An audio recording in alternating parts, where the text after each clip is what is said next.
وسلوالو طالبانو ته د ملا هیبت الله خبرداری. سلام او وخت مو پخیر. د ویډیو له شریک کېدو وړاندې که مو زموږ چینل نوي سبسکرایب کړی، زموږ چینل سبسکرایب او په خوا کې ورسره د ګونګري نشان ووهئ ترڅو زموږ د راتلونکو ویډیوګانو په باره کې خبر درکړل شي. د وسلوالو طالبانو مشر خپلو وسلوالو ته امر کړی د خلکو له کورونو دې د سنګر په توګه ګټه وانه. په هغه لیک کې چې د وسلوالو طالبانو مشر ملا هیبت الله اخوندزاده خپلو وسلوالو ته لیږلی، رسنیو ته هم په لاس ورغلی دی. په دغه لیک کې چې د طالبانو مشر خپلو وسلوالو ته جدي امر کړی دی چې د مخامخ جګړې پر مهال د خلکو له کورونو د استفادې د نه کولو ترڅنګ د خلکو په زور زکات او عشر هم نه غواړي او هم دې له خپلو لیکو کومومره هلکان لرې کړي. د وسلوالو طالبانو د مشر په وینا د خلکو لخوا ورته زیات شکایتونه سوي چې وسلوال طالبان د مخامخ جګړې پر مهال د ملکي وګړو له کورونو د سنګر په توګه ګټه اخلي، چې وروسته د کورونو او بهرنیو عسکرو په برید کې ملکي کسانو ته مرګ ژوبله اوړي. د ده په خبره تر دې وروسته وسلوال مجاهدین اجازه نه لري چې د خلکو له کورونو د سنګر په توګه استفاده وکړي او هم دې له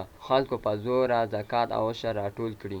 هغه وایي د مالی زکات او عشر راټولول یوازې د اقتصادي کمیسیون کار دی چې باید د خلکو په خوښه راټول او بیا یې د حیب او میل کېدو پر ځای په عامو مسایلو کې مصرف کړي.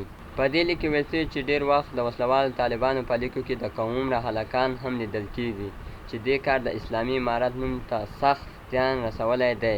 په دې لیک کې د وسلوالو طالبانو له نظامي او ملکي مسؤلینو په جدي توګه غوښتل شوي چې له خپلو کوچنیان وباسي ترڅو په دې اړوند پر اسلامي امارت د وارد شوي انتقادونو د زیاتوالي مخنیوی وشي. باید وویل شي تر دې وړاندې د بشر حقوقو د څار بنسټ هم پر وسلوالو طالبانو نیوکه کړې چې د ملکي وګړو ژوند ته پام نه کوي. هغه په وار وار له وسلوالو طالبانو غوښتي چې د ملکي مرګ ژوبلې د مخنیوي ترڅنګ دې له خلکو په زور او ظلم پیسې او خوراکي توکي نه اخلي.